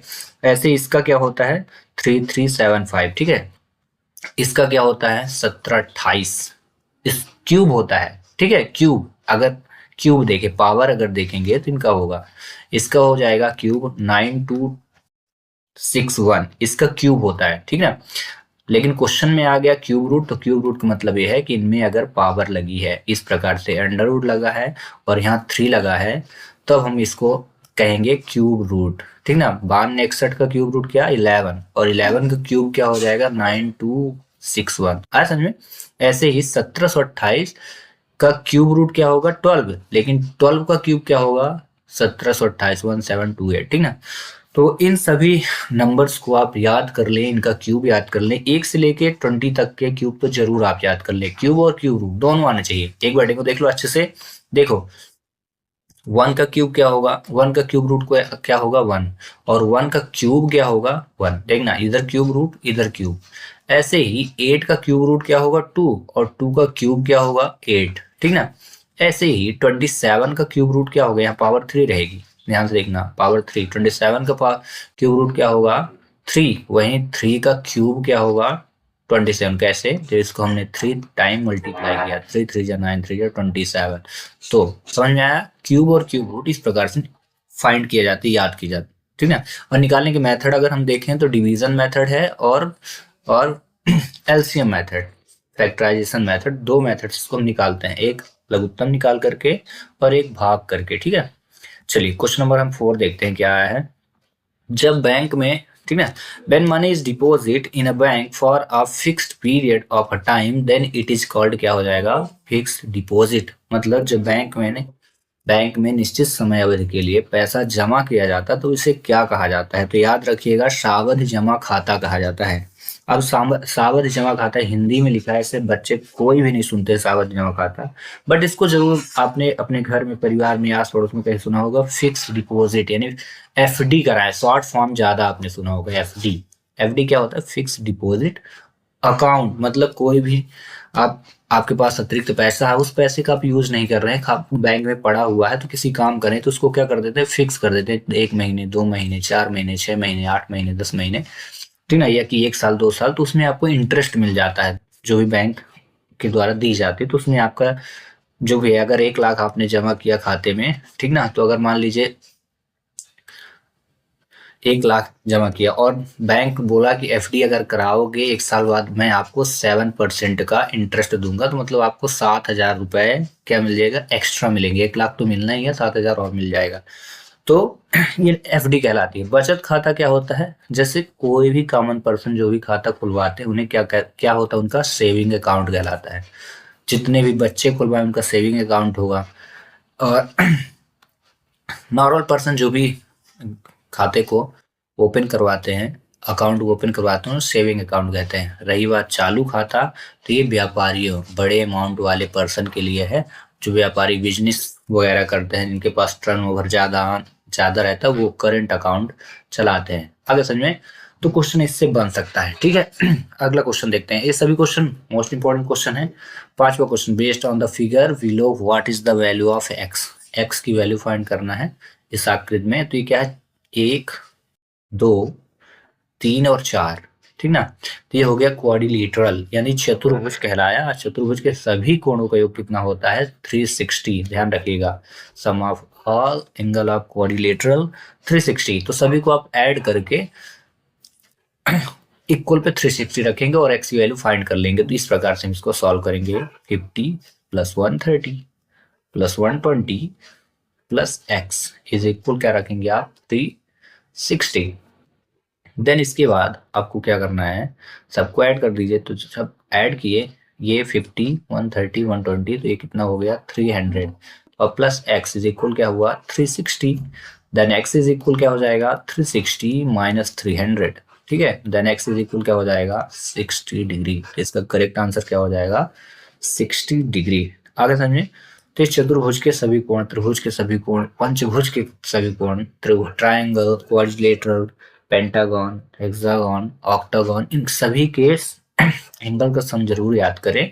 और रही बात अगर एनसीईआरटी की क्लास 8 की बुक पे फोकस करें तो ये मे बी चैप्टर 3 से क्वेश्चन आया है, ठीक है। और 3.1 और 3.2 आप अच्छे से फोकस करें, ठीक ना, वहां से क्वेश्चन आ रहा है ये, ठीक है।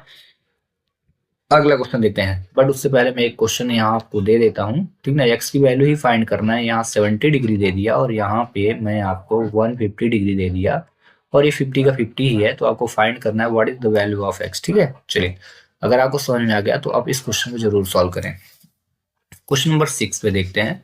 आपको फैक्टर निकालना है, इनमें से करेक्ट ऑप्शन क्या होगा। तो एक इसकी सबसे शॉर्ट ट्रिक क्या है, जो भी आपके ऑप्शन दिए हुए हैं ठीक ना, तो जो भी ऑप्शन दिए हुए हैं तो उनमें क्या करना है, ये जो ब्रैकेट दिए रहेंगे इनके प्लस और माइनस की इंटू आपको करना है। जो भी साइन दे होंगे इनको इंटू करेंगे। अगर ये वाला साइन मैच कर रहा है तो वही करेक्ट ऑप्शन होगा, ठीक ना।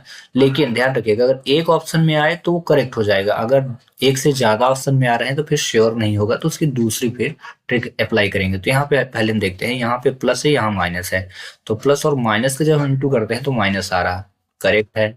मतलब इसमें माइनस, इसमें देखो माइनस और माइनस के इंटू किए तो प्लस आ रहा, जबकि ये रॉन्ग हो जाएगा, ठीक है।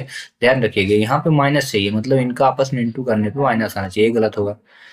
प्लस माइनस से ये माइनस आ रहा है, ये भी हो सकता है, प्लस माइनस में इंटू किया तो माइनस आ रहा है। मतलब ऑप्शन हमारे पास एक ही जो है वो गलत आया है, बाकी 3 सही आ रहे हैं, लेकिन इनमें से कोई एक ही करेक्ट होगा। तो अब दूसरी ट्रिक क्या होगी, हम क्या करेंगे, एक एक करके इनका इंटू करेंगे आपस में, ठीक है ठीक है। लेकिन तो चलिए सॉल्व करते हैं इनको, आपस में प्रोडक्ट करिए, और ये अगर जिसमें आ जाए सेम टू सेम आ जाए वही करेक्ट आंसर होगा। तो इसको सॉल्व करने के लिए ये आप आपको बता दें, ऐसे आप लिख लो और इनको प्रोडक्ट कर डालो, ठीक है।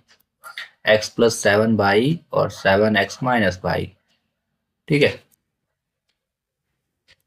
अब x से x का इंटू करोगे तो कितना हो जाएगा 7x स्क्वायर, फिर x का माइनस बाई में इंटू करोगे तो कितना हो जाएगा माइनस एक्स बाई, ठीक है। वहीं 7y का 7 से इंटू करेंगे तो 7 7 जा 49 हो जाएगा, और x और y के इंटू क्या हो जाएगा एक्स वाई, फिर प्लस और माइनस के इंटू करोगे तो क्या हो जाएगा -7y स्क्वायर, ठीक है।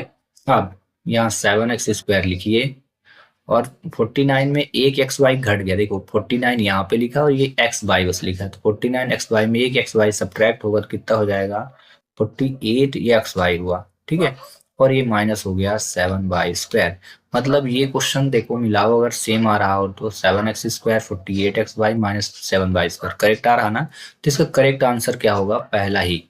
आगे समझ में, मतलब जो ऑप्शन हो उसी को आप सॉल्व करके क्वेश्चन को मैच करा लीजिए, अगर वो मिल जाए तो आपको इजीली आपका करेक्ट ऑप्शन चूज हो जाएगा, ठीक है।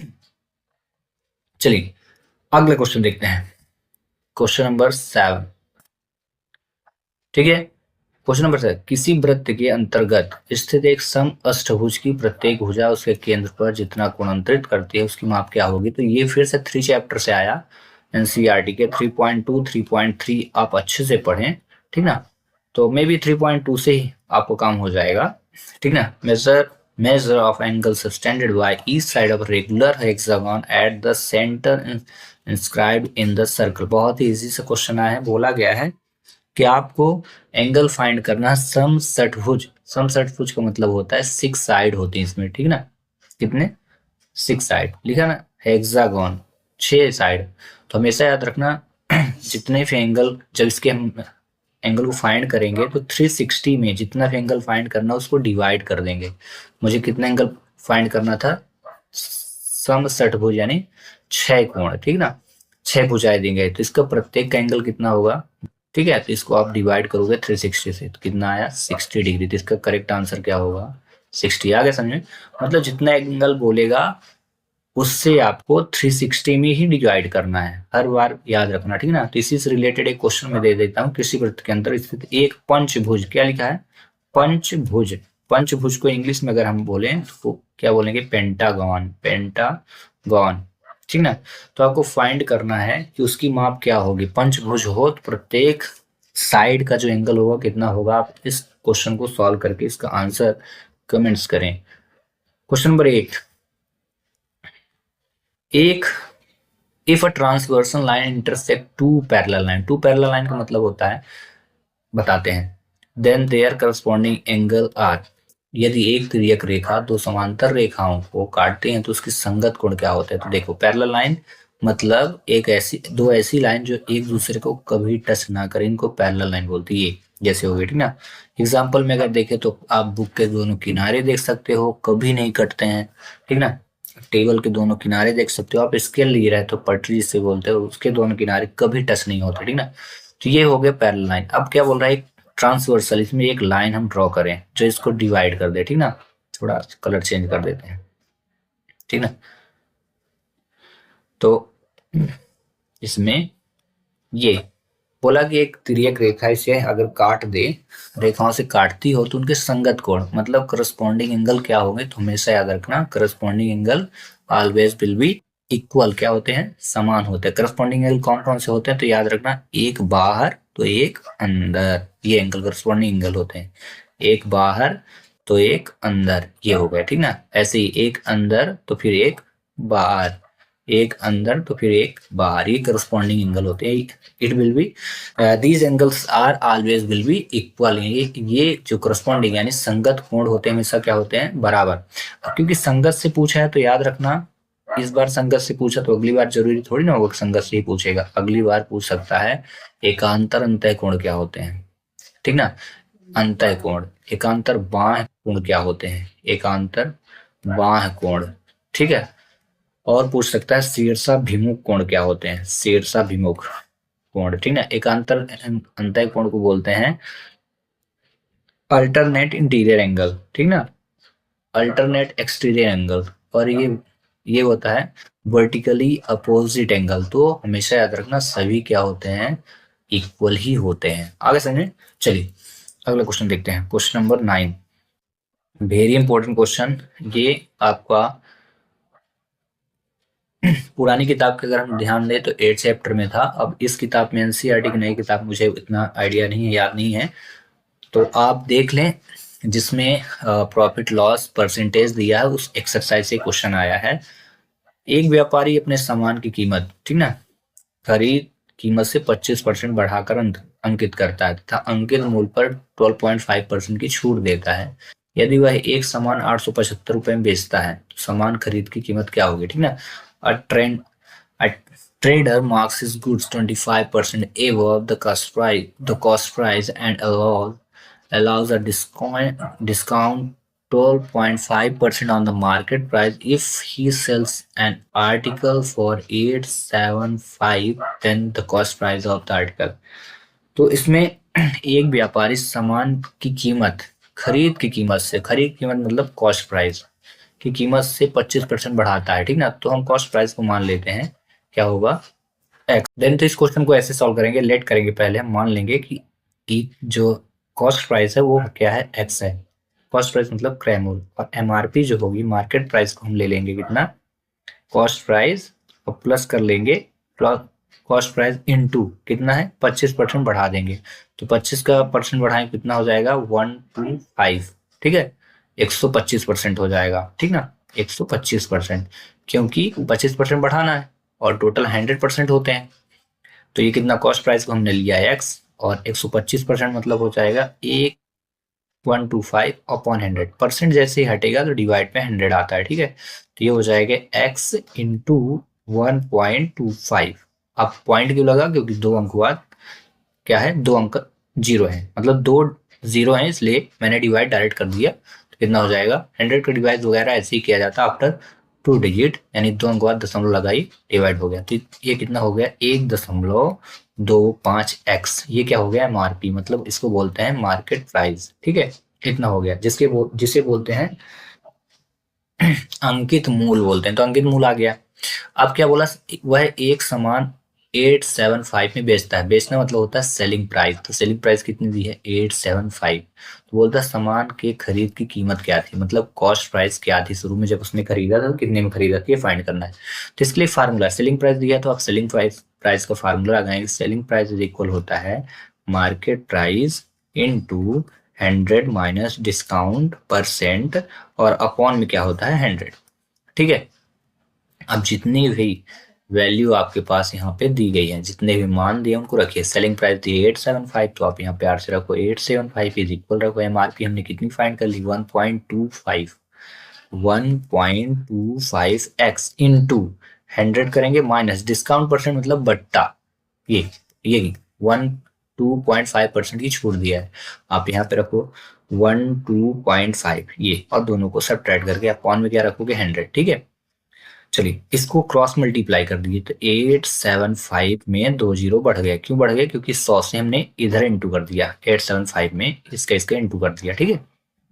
अब 1.25 आप प्यार से रखो, इन दोनों को सब्ट्रैक्ट करो तो 100 रुपए में 12 रुपए गए तो 88, 88 रुपए में 50 पैसे और घटाइए तो कितना हो जाएगा 87 रुपए 50 पैसे। ठीक है, इतना हो गया। देन इसके बाद क्या करेंगे, हमें x की वैल्यू, यहाँ पे x लिखा था ध्यान दीजिएगा, तो इसको मिस नहीं करिएगा, x रहेगा। अब यहाँ 87500 रखिए, ये इंटू में है, जो गुणा में होता है उधर भाग में जाता है, तो ये भाग में आ गया 875.5 आ गया। बचा क्या 1.25 और x। ठीक है। देन अब क्या करेंगे, आप यहाँ से पॉइंट हटा दीजिए 87500। ठीक है, ये एक अंक बाद दशमलव हटेगा तो एक जीरो ऊपर आ जाएगा, आ गया। और बचा क्या 875 और फिर ये 87, हमने 55 रख दिया, ये गलत कर दिया। ठीक है, ये 87.5 था तो यहाँ 0.5 रहेगा, ये वाला ये पॉइंट गड़बड़ हो गया। ठीक है, इतना 875 बचा, ठीक है, जीरो ऊपर चला गया, इज इक्वल 1.25 और x बचा। अब देखो 87 से 87 डिवाइड हुआ तो बचा, तो कितना आ गया 1000 इज इक्वल 1.25 x। तो हमें x की वैल्यू फाइंड करना है। ठीक है, तो पहले तो आप डिवाइड कर दो ये, और डिवाइड पे हो गया 1.25 और ये x हुआ। ठीक है। देन ये दो अंक बाद दशमलव है तो 2 जीरो ऊपर कर दीजिए आप प्यार से, ये 3 जीरो पहले थे, 2 जीरो और बढ़ा दिए, बचा कितना 125। ठीक है, इज इक्वल एक्स। अब डिवाइड करो तो 25 का अगर किसी को टेबल आता है तो कर दीजिए, अदरवाइज 5 से भी काट सकते हैं, तो 5 दूनी 10, ये 10 कट गया, फिर 1 2 3 4 जीरो, 1 2 3 4। अब इसको काटिए तो 5 दूनी 10, 5 पचम 25, 25 से दोनों को काटे तो 25 अट्ठे 200 होता है, 25 अट्ठे 200, मतलब यहाँ तक पूरा फिनिश हो गया 200। ठीक ना, बचे कितने 2 जीरो बचे, तो 2 जीरो रखिए। तो x की वैल्यू कितनी हो गई 800। अदरवाइज अगर आपसे ऐसे डिवाइड नहीं करते बनता है तो आप इसमें 1 to 5 का डिवाइड कर दें प्यार से, ऐसे करके, ऐसे भी करके आप इतने जीरो रख करके 1 to 5 को डिवाइड करेंगे तो आ जाएगा। तो इस प्रकार से क्वेश्चन हो जाएगा सॉल्व। याद रखिएगा जितने भी मैथ के क्वेश्चन आएंगे तो जरूरी नहीं कि सब आपसे बन जाए, एक दो क्वेश्चन हमेशा टफ बनाए जाते हैं, तो उन क्वेश्चनों को अटेम्प्ट करने के चक्कर में अपना समय बर्बाद कभी नहीं करना, उनको छोड़ देना, फिर बाद में कर लेना है ना, जब सभी क्वेश्चन अटेम्प्ट हो जाएं। क्योंकि जो भी टफ क्वेश्चन आएगा उसके बाद तुरंत ही इजी क्वेश्चन होगा, जैसे देखना इसी क्वेश्चन के बाद वाला जो क्वेश्चन होगा वो इजी होगा, बहुत ज्यादा आसान होगा। ठीक ना, जैसे 10 नंबर क्वेश्चन देखिए आप, ये क्वेश्चन आया हुआ था, क्या पूछा, the angle of a triangle are the ratio 243, then smallest angle of the triangle is. बोला कि एक त्रिभुज के कोण 2 4 3 के अनुपात में हो तो त्रिभुज का सबसे छोटा कोण क्या होगा। ठीक ना, तब एंगल पूछा है, और आपको पता होगा कि इस त्रिभुज के तीनों कोणों का जो योग होता है वो कितना होता है, sum of all interior angle of triangle कितना होता है 180 डिग्री। ठीक है, त्रिभुज के तीनों कोणों का योग 180 होता है। हमने सभी को मान लिया, एक को 2 को 2x माना, 4 को 4x माना और 3 को 3x माना, और सभी को, क्योंकि योग होता है ना 180, तो जोड़ दीजिए, तो 4 2 6 3 9, तो 9x बराबर कितना होगा 180। तो x की वैल्यू आप प्यार से निकाल लो, तो ऐसे निकालेंगे क्योंकि इंटू में डिवाइड होगा। देखो ये उसी बच्चे से ये डिवाइड करते बनेगा जिसको क्लास 8th का 2 चैप्टर अच्छे से बन रहा होगा, बाकी वो समझ में नहीं आएगा। इसलिए आप अगर चाहते हैं कि आपसे मैथ अच्छी बने तो आप चैप्टर वाइज अच्छी प्रिपरेशन करना, ठीक है ना। अगर कोई चाहता है कि 8th क्लास का लास्ट चैप्टर या 10 चैप्टर या 9 चैप्टर बने, तो वो सबसे पहले क्या करे कि 2 चैप्टरों को अच्छे से क्लियर करे, 2 के बाद 3 को अच्छे से पढ़े, 3 के बाद 4 को अच्छे से पढ़े। क्योंकि जैसे मैं ये डिवाइड करा रहा हूँ ना, तो ये 2 चैप्टर में ही है, और 2 चैप्टर अच्छे से जिससे नहीं बनते उसको ये समझ में नहीं आएगा क्या है, ठीक है। कि x इज इक्वल क्या हो जाएगा 20, यानी x की वैल्यू क्या होगी 20 बोला है। इसमें सबसे छोटा कोण क्या होगा, तो इसमें जो सबसे छोटा अंक होगा ना उसी में इंटू करना है। सबसे छोटा अंक क्या है 2 दिया है, और सबसे बड़ा अंक क्या है 4। सबसे छोटा बोला है तो हम 2 के साथ इंटू करेंगे, जो भी आंसर आएगा हमारा। तो क्या लिखेंगे 20 × 2, तो कितना आ जाएगा 40, ठीक है ना। तो इसका करेक्ट आंसर 40। ऐसे अगर बोलता कि सबसे बड़ा कोण क्या होगा, तो सबसे बड़ा अंक क्या था 4, तो इसी x के मान को हम इसमें इंटू कर देते, ठीक ना। जैसे इंटू करते तो क्या आ जाता 80 डिग्री, ठीक ना। तो इस प्रकार से इसका करेक्ट आंसर 80 हो जाता, लेकिन तब होता जब सबसे बड़ा कोण पूछता है ना, हाईएस्ट एंगल। बट यहाँ पे सबसे छोटा बोला था तो 40 डिग्री। हो सकता है कि अगले एग्जाम में जब आपका पेपर हो तो पूछ सकता है कि तीसरा कोण क्या होगा, मतलब छोटा बड़ा तो पूछ सकता है, लेकिन तीसरा एंगल क्या होगा, ठीक ना। तो तीसरा एंगल मतलब सबसे छोटा एंगल कहलाएगा। या ये पूछा जा सकता है कि दूसरे नंबर का कोण क्या होगा, तो दूसरा मतलब पहले के बाद तुरंत, यानी पहला सबसे बड़ा, फिर उससे बड़ा, उससे, ठीक ना। तो आपको अच्छे से प्रिपरेशन करके रखना है। तो इससे मिलता जुलता एक क्वेश्चन दे देता हूँ। एक त्रिभुज के जो एंगल है उनका जो रेशियो है 1:2:3 है। तो आपको बताना है सबसे बड़े भुजा की जो एंगल होगा, सबसे बड़ा जो कोण होगा, बिगेस्ट एंगल और ट्राइंगल क्या होगा। आप इस क्वेश्चन को सॉल्व करके उसका आंसर कमेंट करें, ठीक है। और जो भी पेरेंट्स देख रहे हैं बच्चों को कहें कि आप पढ़ तो रहे ही हो, इनको नोट करो और जो क्वेश्चन दिए जा रहे हैं इनको सॉल्व करें, ठीक ना।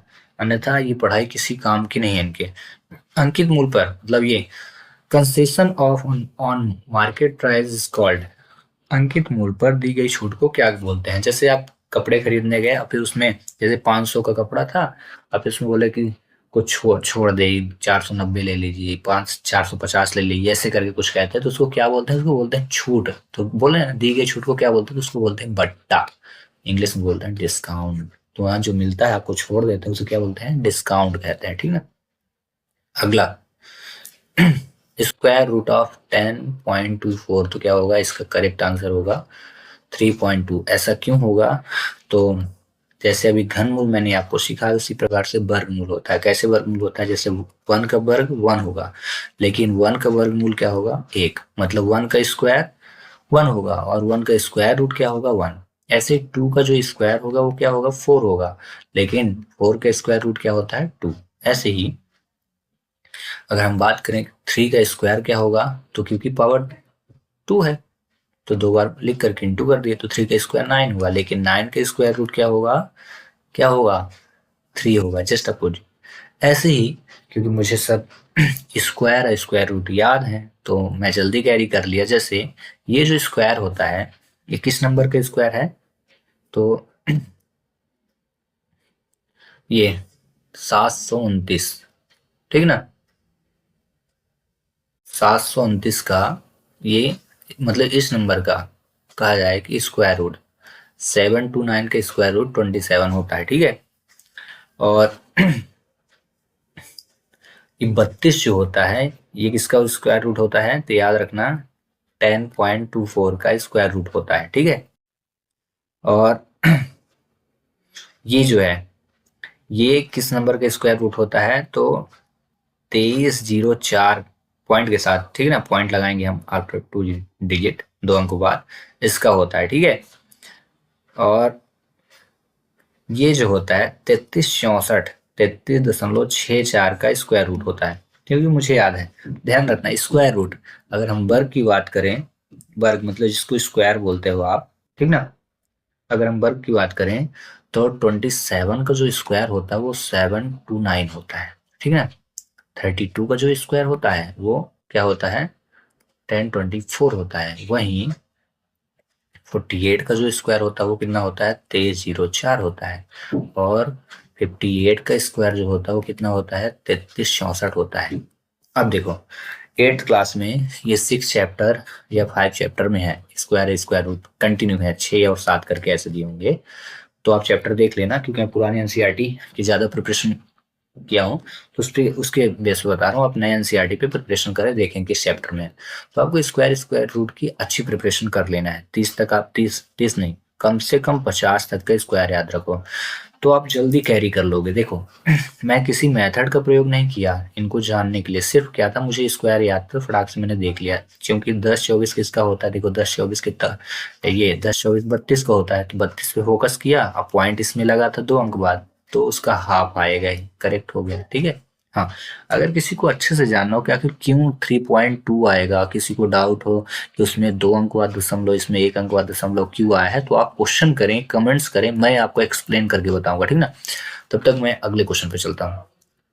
क्वेश्चन नंबर 13, ठीक ना।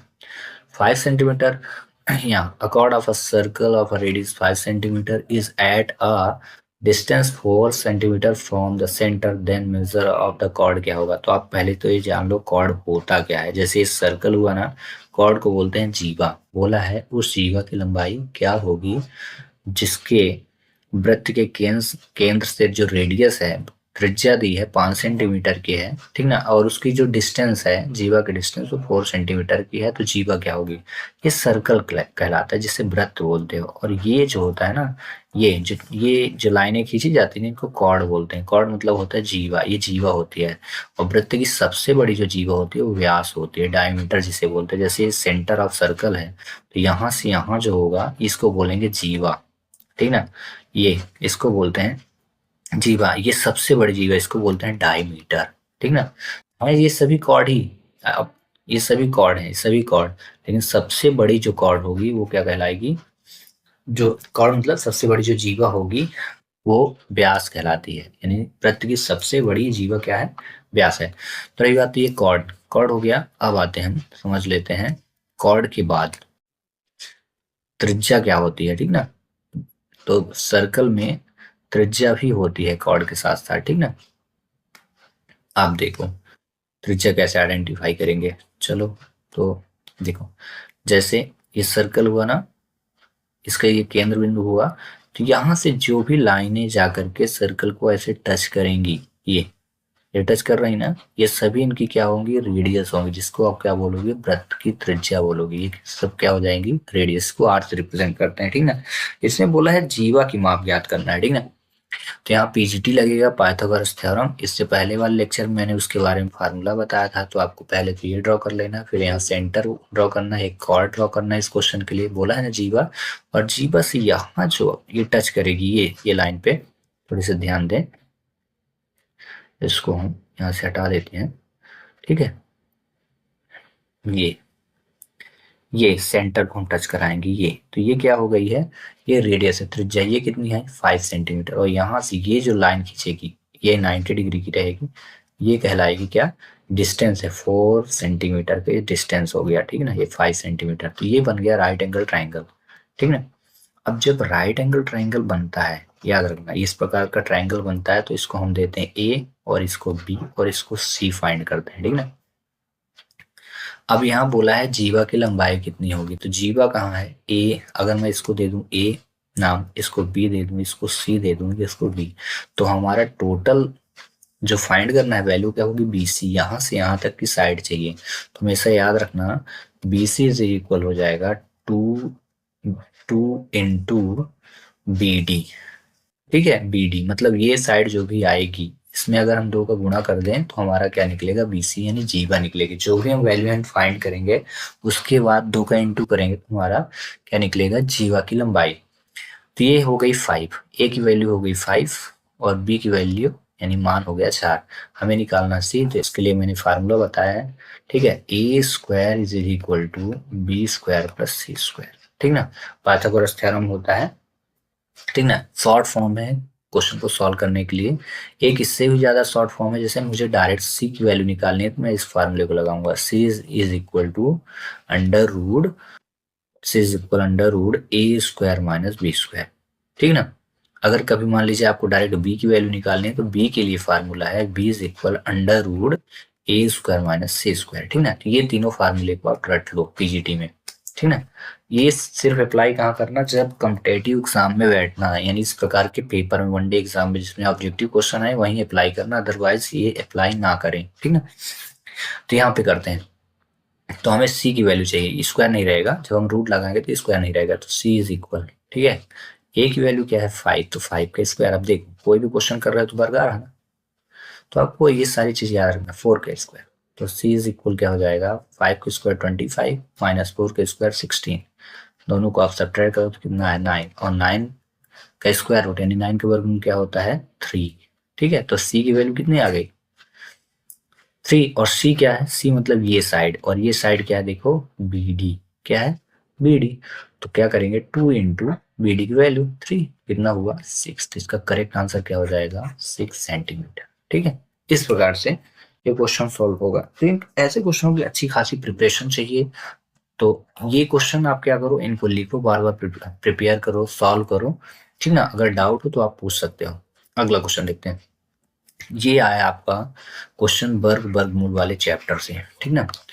जो भी चैप्टर होगा शुरुआत है स्क्वायर एंड स्क्वायर रूट का, पहला ही एक्सरसाइज में फिल इन द ब्लैंक्स करके लास्ट क्वेश्चन के करीब दिया होगा, या तीसरे चौथे नंबर पे दिया होगा, आप देख लेना।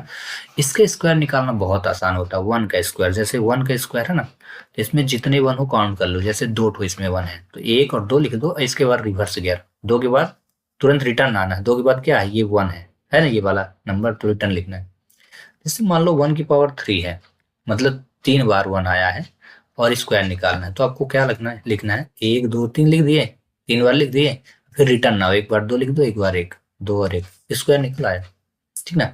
अब जैसे 4 बार 1 आया, 4 1 लिखे हैं और इसका स्क्वायर निकालना है, तो फिर से हम क्या करेंगे 1 2 3 4 बार, क्योंकि 4 ठो 1 है, इसके बाद जब ये कंप्लीट हुआ तो फिर यहाँ से एक बार 3 लिख दो, यहाँ से रिटर्न आ जाओ, 3 2 और 1। इसी प्रकार यहाँ पे अगर देखें कि 1 आया, 2 आया, 3 आया, 4 आया, 5, यानी 5 बार 1 आ रहा है, इसका स्क्वायर निकालना है।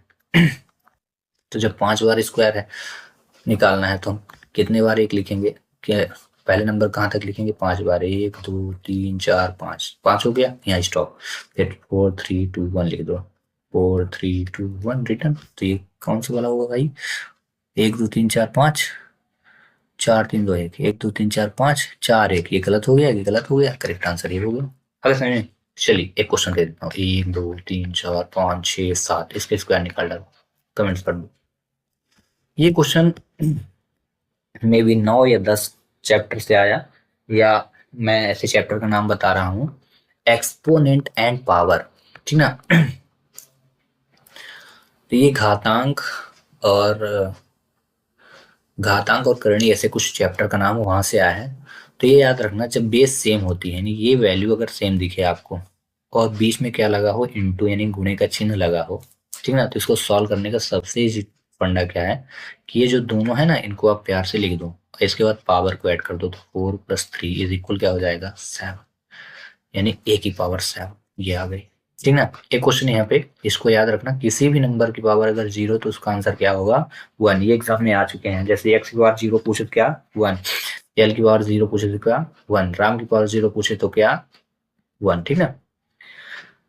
आगे समझ में, यदि a की पावर 7 लिखा हो इंटू a की पावर 8 लिखा हो, तो इसको भी कैसे सॉल्व करेंगे, तो a लिख लेंगे, क्योंकि यहाँ इंटू लगा दोनों ऐड होंगे, तो 7 + 8 इज इक्वल क्या हो जाएगा a की पावर 15। ऐसा समझ में, ये पावर डिवाइड का है, लेकिन ये फार्मूला आता है, ये मल्टीप्लिकेशन का है, डिवाइड में भी आता है। अगर मान लीजिए 1 पावर 7 हो डिवाइड हो a की पावर 2, तब क्या करोगे, तो याद रखना अगर प्लस दिया इंटू दिया है तो जोड़ देना, और डिवाइड दिया है तो घटा देना, 7 - 2 इज इक्वल a की पावर 5 होगा, ठीक है। अगर कोई डाउट हो, इसमें बहुत सारे कॉन्सेप्ट होते हैं, इस चैप्टर को आप अच्छे से पढ़ें, डाउट हो कोई दिक्कत हो तो आप हमसे क्वेश्चन पूछें, हम आपको बताएंगे, ठीक ना। तो इससे मिलता जुलता एक क्वेश्चन मैं आपके लिए देता हूँ, ये रहा a की पावर 11, दो क्वेश्चन दे देता हूँ, एक और ये दो, क्योंकि दो चीजें पढ़ा है, एक मल्टीप्लिकेशन वाला पढ़ा है तो प्लस होगा, और डिवाइड वाला पढ़ा दिया तो क्या हो जाएगा माइनस होगा, तो पढ़ा दिया, तो मैं एक देता हूँ a की पावर 11,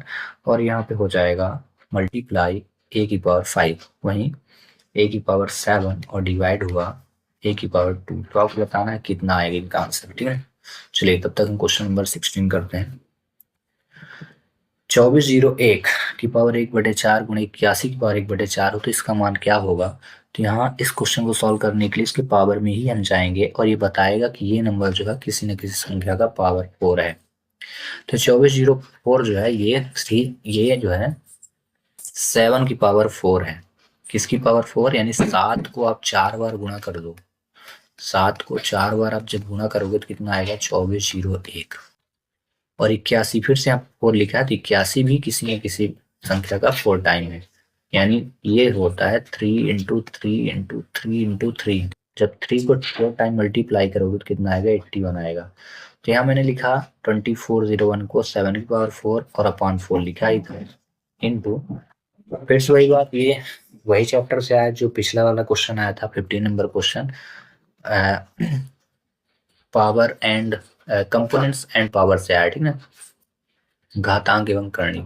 और यहाँ लिखेंगे 3 की पावर 4 और इसकी भी पावर कितनी हो जाएगी 1/4। अब यहाँ पे 4 से 4 डिवाइड और 4 से 4 डिवाइड, तो बचा कितना 7 इंटू 3, तो 7 3 जा 21। तो इसका करेक्ट आंसर हो गया 21। बस इजिली हो गया, ठीक ना। इस प्रकार से ये क्वेश्चन हो जाएगा सॉल्व, ठीक है। अब इन क्वेश्चनों को अच्छे से जानने के लिए, इन क्वेश्चनों को विस्तृत जानने के लिए, अगर आपको ये समझ में नहीं आया है तो आप क्या करें, आप एक बार कमेंट्स करें कि आप इसको थोड़ा और इजी मेथड समझाए और डीपली समझाए, तो मैं आपको समझाऊंगा। अगर समझ में आएगा तो बहुत अच्छी बात है। तब तक क्वेश्चन नंबर 17 करते हैं, क्योंकि वीडियो बहुत लंबा बन जाएगा, अभी एक्सप्लेन करने लगेंगे काफी डीप से, तो ठीक ना, ये शॉर्ट ट्रिक है। 17 क्वेश्चन। एक सिक्के का व्यास जिसका डायमीटर दिया है 2 सेंटीमीटर, उसकी परिधि की माप क्या होगी, ठीक ना। ये क्वेश्चन मैं इसके पहला जो लेक्चर मैंने पढ़ाया था तो उसमें हम सर्कमफ्रेंस ऑफ सर्कल के बारे में डिस्कस किए थे, ठीक ना। तो उसी प्रकार से इस क्वेश्चन को सॉल्व करेंगे हम, तो उस लेक्चर को आप जरूर देख लेंगे। उसका पहला ही क्वेश्चन जो था तो सर्कमफ्रेंस ऑफ सर्कल था, ठीक ना। तो हमेशा याद रखना, व्यास दिया हो तो पहले हम रेडियस निकालेंगे। क्या निकालेंगे, रट लो। अगर व्यास दिया तो क्या निकालेंगे, त्रिज्या निकालेंगे। और त्रिज्या कैसे निकालते हैं, जो भी व्यास दिया होगा उसमें 2 का डिवाइड करना है, कितनी आ जाएगी 1। अगर डायमीटर 4 दिया होता तब भी हम डिवाइड करते 2 का, ठीक ना। अगर डायमीटर 10 होता, डायमीटर अगर 10 होता तब भी हम डिवाइड किसका करते हैं 2 का। हमेशा याद रखना, जब भी डायमीटर दिया होगा तो हम डिवाइड किससे करेंगे 2 से, ठीक ना। तो यहाँ पे रेडियस कितना आ गया है 2, ठीक ना। क्यों आया, क्योंकि डायमीटर 2 था तो मैंने 2 नहीं 1 आया, क्योंकि 1 आया ना, 2 से 2 डिवाइड किया तो आर की वैल्यू आ गई 1।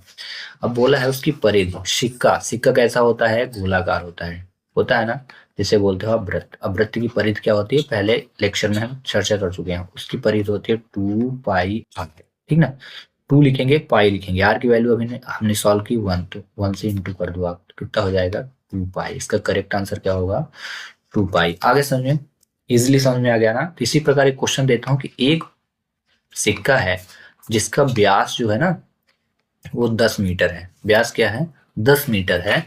तो आपको पता करना है कि इसका सर्कमफ्रेंस ऑफ सर्कल क्या होगा। सर्कमफ्रेंस ऑफ सर्कल का फार्मूला याद रखना क्या होता है 2 पाई आर, ठीक ना। ऐसे ही सर्कमफ्रेंस ऑफ सर्कल को हिंदी में बोलते हैं वृत्त की परिधि क्या होगी, यानी सिक्के की परिधि क्या होगी। आप इस क्वेश्चन को सॉल्व करके अपने नोटबुक में लिख लें, उसकी फोटो भेज दें, मैं आपको सॉल्व सही है गलत है आपको बता दूंगा, ठीक है। या कि आप उस क्वेश्चन का आंसर सेंड कर दें, ठीक है। चलिए अगला क्वेश्चन, क्वेश्चन नंबर 18। एक the opposite angle of parallelogram, ठीक ना। तो पैरेललोग्राम के जो विपरीत कोण होते हैं हमेशा बराबर होते हैं, ठीक ना। तो इसको आप याद रखें, समांतर चतुर्भुज के विपरीत कोण बराबर। जितने भी चतुर्भुज हैं उनके प्रकार हैं, उनके गुणधर्म, उनको सबको आपको रट डालना है, ठीक है।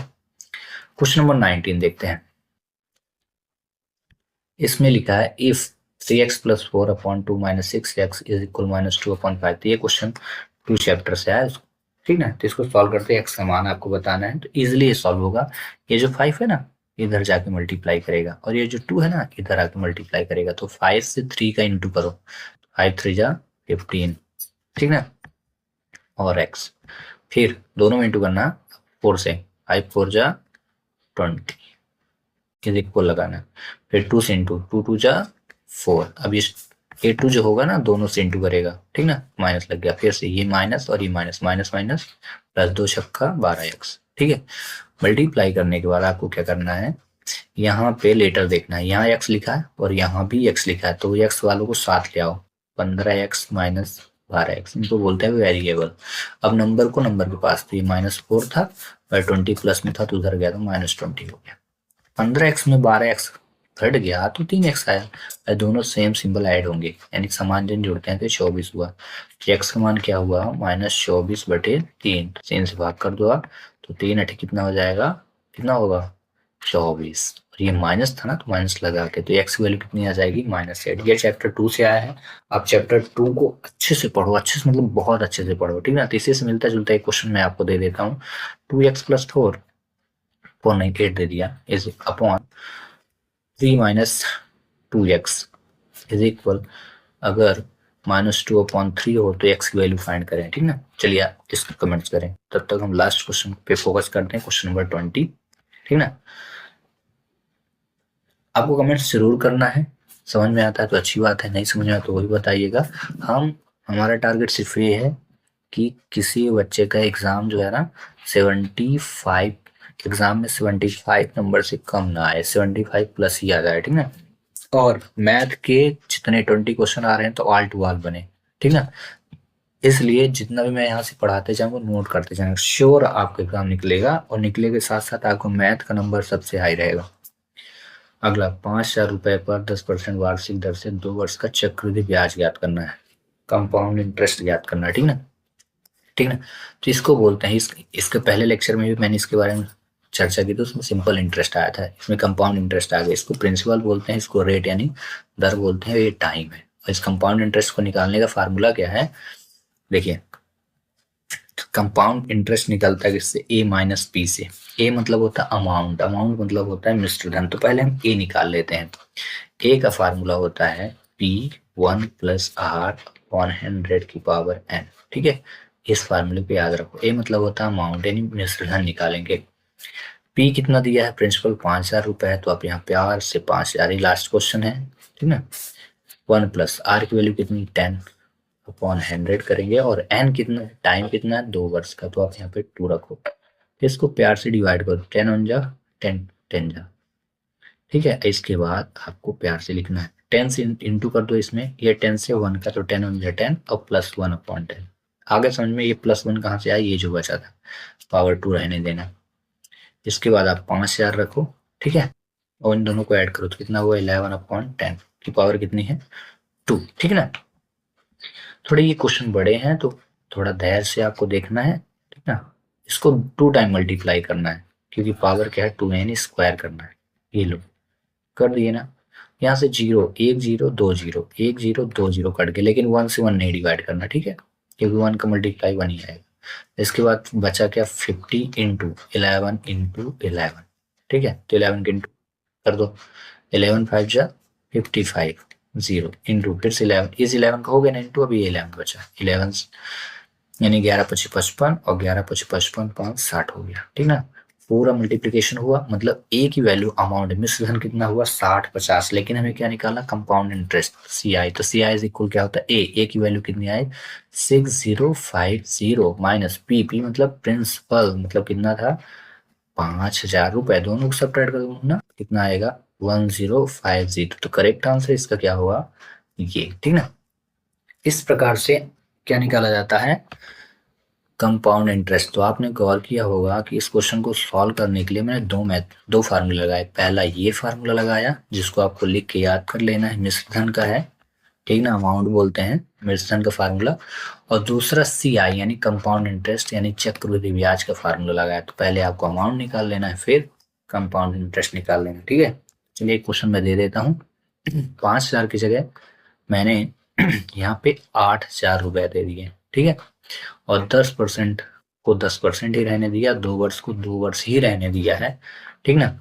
ये प्रिंसिपल आपका हो गया, रेट आपकी हो गई 10% की, और जो टाइम है, टाइम मैंने 2 ईयर का दे दिया। तो आपको पता करना है सी आई कितना होगा, कंपाउंड इंटरेस्ट। चलिए आप इस क्वेश्चन को सॉल्व करें, कमेंट्स करें, मिलते हैं नेक्स्ट वीडियो में। Thanks for